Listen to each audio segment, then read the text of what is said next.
شروع میں نے یہ بات عرض کی تھی کہ آج وہ باتیں ذکر کی جائیں گی جس کی بنیاد پر انسان کا دل نرم ہوتا ہے۔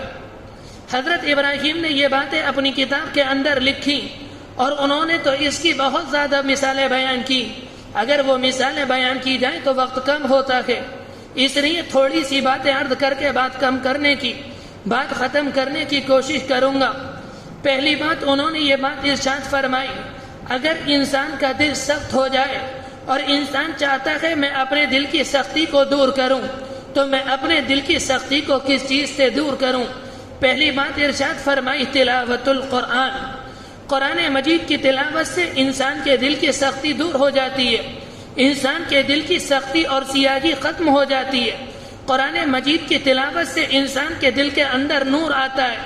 اللہ کے رسول علیہ السلام نے ایک موقع پر یہ بات ارشاد فرمائی تھی، ان هذه القلوب تصدع كما يصدع الحديد اذا اصابه الماء، انسانوں کے دلوں کو زنگ لگ جاتا ہے جس طرح سے لوہے کو پانی پہنچ جانے کے بعد زنگ لگ جاتا ہے۔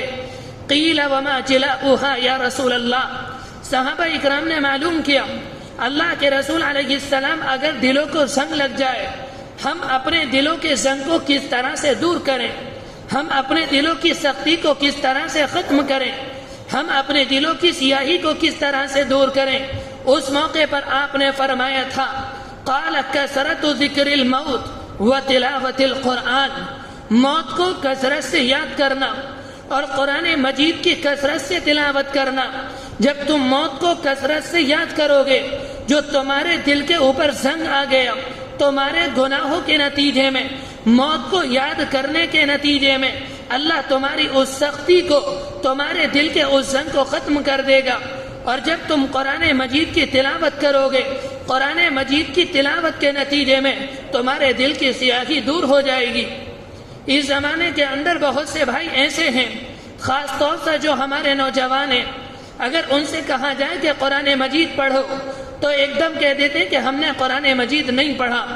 اگر بزرگوں سے کہا جائے قرآن مجید پڑھو تو وہ بھی یہ بات کہہ دیتے ہیں ہم بوڑھے ہو گئے، ہم قرآن مجید نہیں پڑھ سکتے، ہم اماں کے پارے کی آخر کی 10-12 صورتیں پڑھ لیتے ہیں۔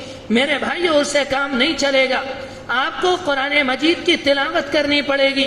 اگر کوئی بھائی یہ سمجھتا ہے کہ میں اس زمانے میں، اپنی اس عمر میں میں بوڑھا ہو چکا، میں ادھیڑ ہوں، یا میرے پاس ٹائم نہیں، میں قرآن مجید نہیں سیکھ سکتا، ایسا نہیں۔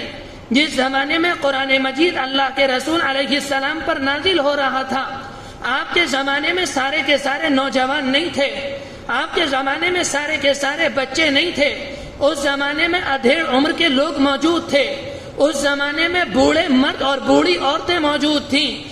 اللہ کے رسول پر قرآن مجید کا نزول ہوتا اور آپ پر جو ایمان لانے والا طبقہ یعنی صحابہ اکرام کا مجمع تھا، جن میں بچے بھی ہوتے تھے، جس میں جوان بھی ہوتے تھے، جن میں ادھیڑ عمر کے بھی ہوتے تھے، جن میں بوڑھے بھی ہوتے تھے، وہ سارے کے سارے قرآن مجید کو یاد کرتے۔ اور اس زمانے کے اندر کتنے بوڑھوں نے، یعنی جن کی عمر تقریباً 70 سال تھی، جن کی عمر تقریباً 60 سال یا 80 سال تھی، انہوں نے اس زمانے قرآن مجید کو یاد کیا۔ میرے بھائیو، قرآن مجید کا پڑھنا دنیا کے اندر سب سے آسان ہے۔ انگلش کا پڑھنا مشکل ہے، اردو زبان کا پڑھنا مشکل ہے، ہندی کتابوں کا پڑھنا مشکل ہے، لیکن قرآن مجید کا پڑھنا سب سے زیادہ آسان ہے۔ اور اس کی سینکڑوں اور ہزاروں مثال ہمارے اور آپ کے سامنے موجود ہیں۔